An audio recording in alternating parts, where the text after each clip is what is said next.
오늘 말씀은 욥기 30장 1절부터 15절까지 말씀입니다. 함께 읽습니다.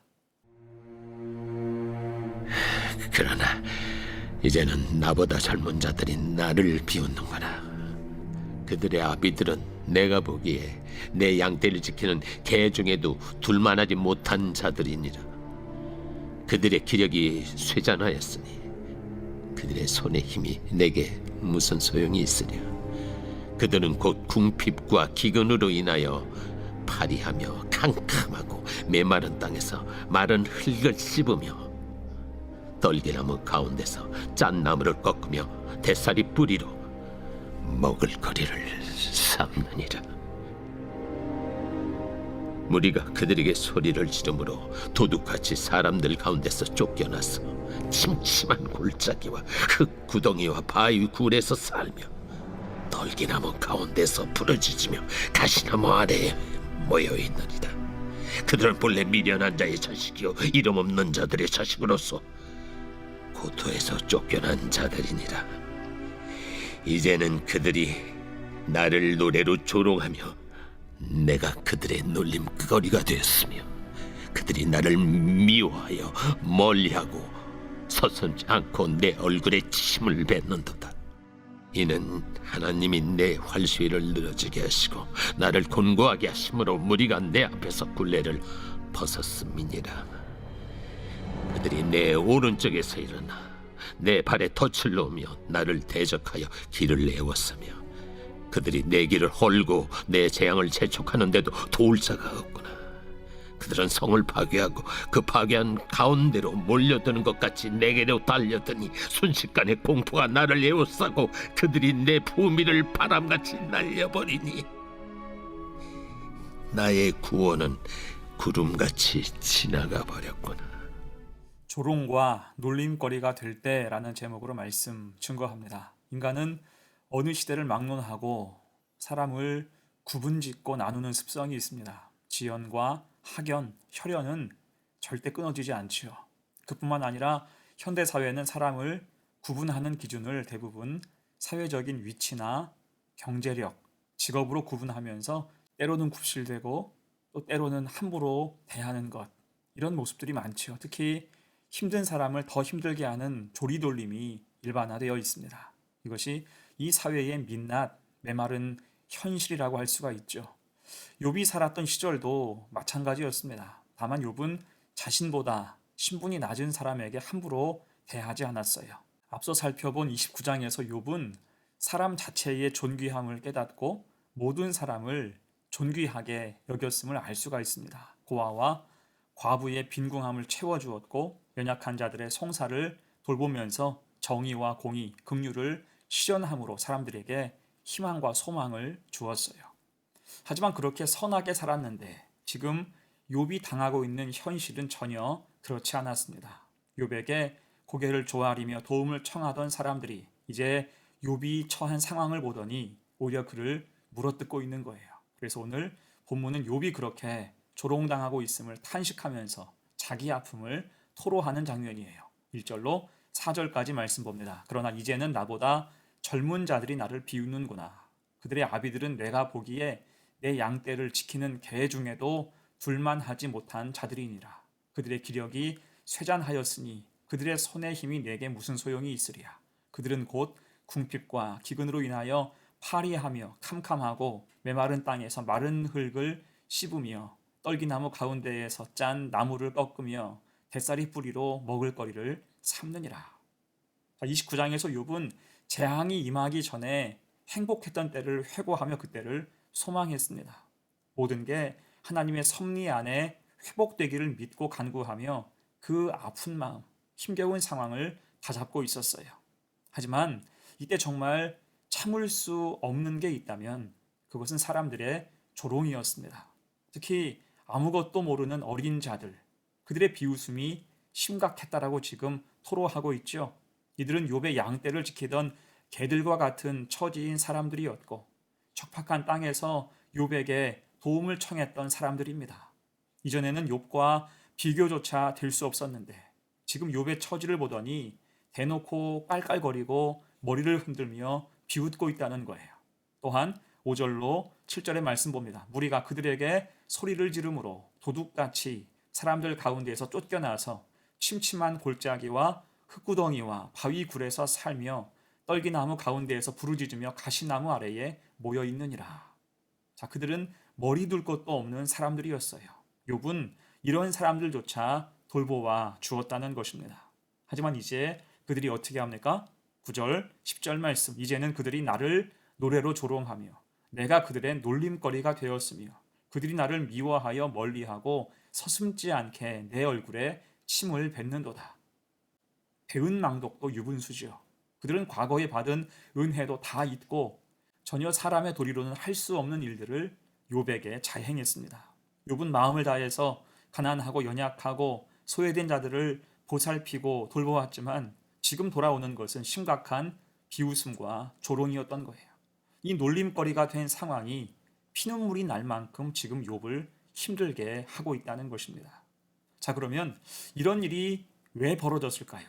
11절이에요. 이는 하나님이 내 활시위를 늘어지게 하시고 나를 곤고하게 하심으로 무리가 내 앞에서 굴레를 벗었음이니라. 하나님이 이렇게 하셨다는 거예요.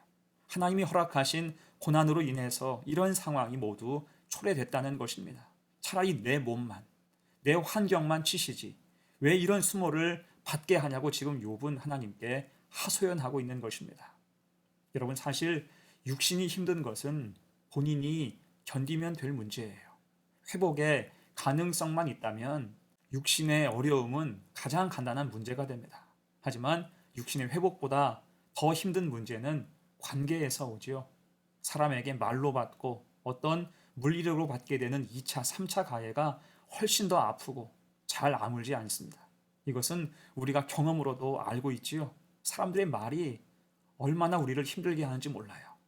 자, 지금까지 친구들과의 트러블은 욥에게 신학적인 논쟁의 차원이었습니다. 차라리 그것은 주고받는 것이 있고 시원하게 눌러줄 수도 있었어요. 하지만 지금 수준 이하의 사람들에게는 일방적으로 당하고만 있습니다. 다시 9절에서 보듯이 그들은 노래로 조롱하고 그냥 지나가면서 욕하고 놀리고 얼굴에 침뱉기 일쑤였습니다. 그것도 욥이 예전에 그들을 학대해서 죗값으로 받는 게 아니라 선대했는데 그들은 지금 선을 악으로 갚고 있다는 것입니다. 이것이 얼마나 기막힌 현실입니까? 이에 욥은 하나님께 하소연하는 거예요. 왜 여기까지 사람을 추락시키시고 이런 수모까지 받게 하십니까? 더는 살 수 없고 피할 수도 없다는 거예요. 12절 13절 그들이 내 오른쪽에서 일어나 내 발에 덫을 놓으며 나를 대적하여 길을 에워싸며 그들이 내 길을 헐고 내 재앙을 재촉하는데도 도울 자가 없구나. 지금 사방으로 우겨쌈을 당했다는 것입니다. 하지만 여러분, 오늘 말씀을 한번 잘 생각해 보세요. 욥이 왜 이렇게 세세히 세밀하게 하나님께 탄원하고 호소할까요? 이 말은 곧 하나님께 그 모든 마음을 토로하며 도움을 요청하고 있는 것과 같은 것입니다. 내가 이런 어처구니 없는 상황과 마주하고 있으니 또한 나로 인해서는 어찌할 방법이 없으니 하나님이 도와주시라고 호소하는 거예요. 곧 그 바탕은 믿음에 있는 것입니다. 자, 그런 의미에서 여러분, 오늘 본문에서 욥이 처한 상황과 겹치는 오버랩되는 장면이 무엇입니까? 우리 주님께서 겪으신 십자가의 고난이지요.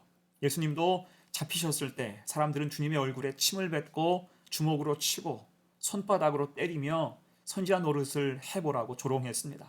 심지어 십자가에 달리신 후에는 그 앞에서 머리를 흔들면서 내려와 보라고 조롱했고 전리품을 구하듯 주님의 옷을 제비 뽑기도 했습니다.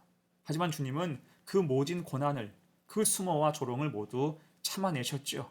왜요? 그것이 십자가의 길이기 때문이에요. 물론 이것은 우리가 감당하기엔 쉽지 않습니다. 주님이시기에 참은 것이지 우리가 할 수 있는 일이 아닙니다. 그런 까닭에 오늘 욥도 너무나 힘겨운 거겠죠. 다만 이런 악한 때를 향한 하나님의 뜻이 무엇입니까? 참아내고 이겨내라는 거예요. 할 수 있다는 것입니다. 단련의 과정으로 주신 것이라면 감당할 힘도 마땅히 주시는 것이 하나님의 긍휼이기 때문입니다. 그래서 세상의 조롱에 직면한 제자들을 향해서도 우리 주님은 담대하라, 감당할 것을 명령하셨어요. 자, 그렇게 결국 욥은 이 상황을 감당하고 이겨나갑니다. 하나님이 허락하신 고난이므로 믿음으로 나아가며 참고 인내할 때 결국 하나님이 친히 건지셨어요. 자, 그런 의미에서 우리도 험한 세상 속에서 힘겨울 때가 있습니다. 관계가 꼬이고 얽혀서 힘 빠질 때가 있지요. 일방적으로 정죄와 훈계를 당하기도 합니다. 그때 우리가 어떻게 해야 됩니까? 우리는 그때 하나님의 은혜 앞에 든든히 서야 할 줄로 믿습니다. 믿음으로 감당할 부분은 감당해야 하는 거예요.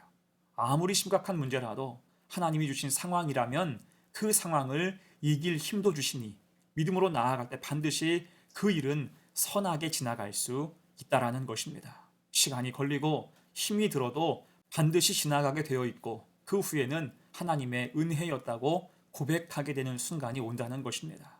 오늘 힘겨워하는 욥도 나중에 하나님을 찬송하게 되지요.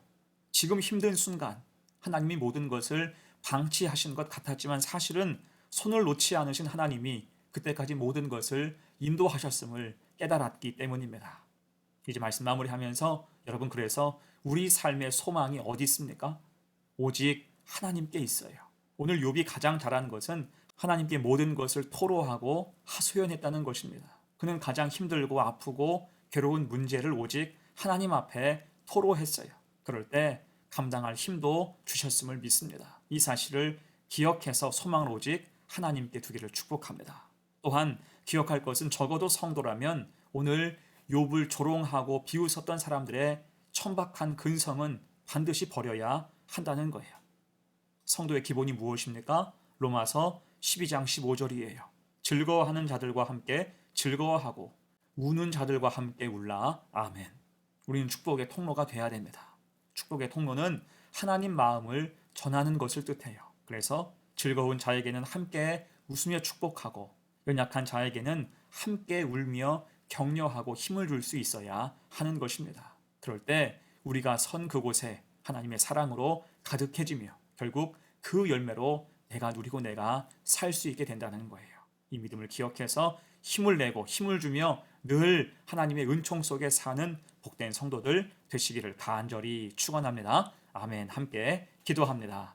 은혜의 아버지, 지친 우리의 삶 속에서 오직 주님께서 소망되어 주옵소서. 지금 겪고 있는 고난과 어려운 상황이 하나님이 예정하신 과정이라고 믿기에 감당할 힘도 함께 주심을 확신하며 믿음 가지고 이겨가게 하옵소서. 특히 우리를 축복의 통로로 불러주셨사오니 즐거워한 자들과 함께 즐거워하고 우는 자들과 함께 울며 주님의 마음 가지고 살아갈 때 크신 은혜가 돌보시는 은총이 가득 임하게 하여 주옵소서. 감사드리며 예수님의 이름으로 기도하옵나이다. 아멘.